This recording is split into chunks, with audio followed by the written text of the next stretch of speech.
আসসালামু আলাইকুম ফ্রেন্ডস, আবার আপনাদের সামনে একটি ভিডিও নিয়ে আমি হাজির হয়ে গেলাম টেক্সটাইল সলিউশনের পক্ষ থেকে। আমি আপনাদের সামনে আজকে একটি ভিডিও নিয়ে হাজির হয়েছি। আজকে ভিডিও টপিকটা হচ্ছে ফুজি ইনভার্টার কিভাবে আপনারা প্যারামিটারকে ফ্যাক্টরি রিসেট করবেন এবং প্যারামিটারকে কিভাবে ডিফল্ট সেটিং করবেন, সেই প্যারামিটারটা আমি আপনাদেরকে আজকে দেখাবো। তো চলুন আমরা ভিডিওতে যাই। তো ভিডিওতে যাওয়ার আগে আপনাদের কাছে একটা রিকোয়েস্ট থাকবে আমার চ্যানেল যদি আপনারা নতুন হয়ে থাকেন তো অবশ্যই আমার চ্যানেলটিকে সাবস্ক্রাইব করে পাশে থাকা বেল আইকনটি বাজিয়ে রাখবেন, যাতে করে পরবর্তী ভিডিও সবার আগে নোটিফিকেশন আপনি পাওয়ার জন্য। তো চলুন আপনাদেরকে আমি দেখাই কিভাবে আপনারা ফুজি ইনভার্টারকে ফ্যাক্টরি রিসেট দিবেন। আপনারা প্রোগ্রাম বাটনে একটি চাপ দিবেন। চাপ দেওয়ার পর এই জায়গায় আসবে 1H আসার পর আমরা আবার ফাংশনে টিপ দেব। ফাংশনে টিপ দেওয়ার পর এ জায়গায় আমরা যাব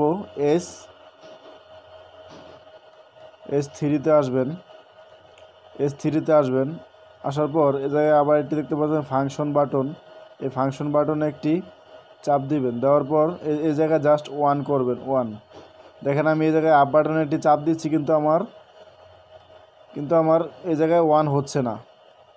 এই 1টা কীভাবে আপনারা করবেন, অনেকে হয়তো এই জায়গায় এসে সমস্যায় পড়তে পারেন, তাই আমি দেখে দিতেছি। এই জায়গায় এসে দেখেন এই জায়গায় 1 হচ্ছে না। আমার কিন্তু 1 হলেই সে প্যারামিটার রিসেট হয়ে যাবে, কিন্তু সে 1-এর জায়গায় হচ্ছে না।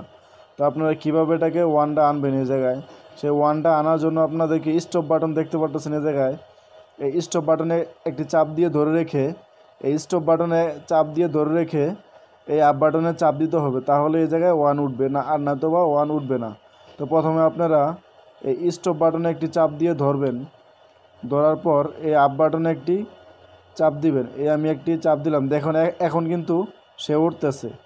ঠিক আছে, এখন দেখেন আর কিন্তু ডাউনও হচ্ছে না, আপও হচ্ছে না, ডাউনও হচ্ছে না। আবার যদি আপনারা স্টপ বাটন চেপে ডাউন দেন তাহলে কিন্তু ডাউন হচ্ছে। তো এইভাবে আপনারা এই ফ্যাক্টরি রিসেট দিতে আসলে এই জায়গায় আসার পর আপনার স্টপ বাটন চেপে ধরে তারপর আপনারা পুনরায় কাজটি করতে পারবেন।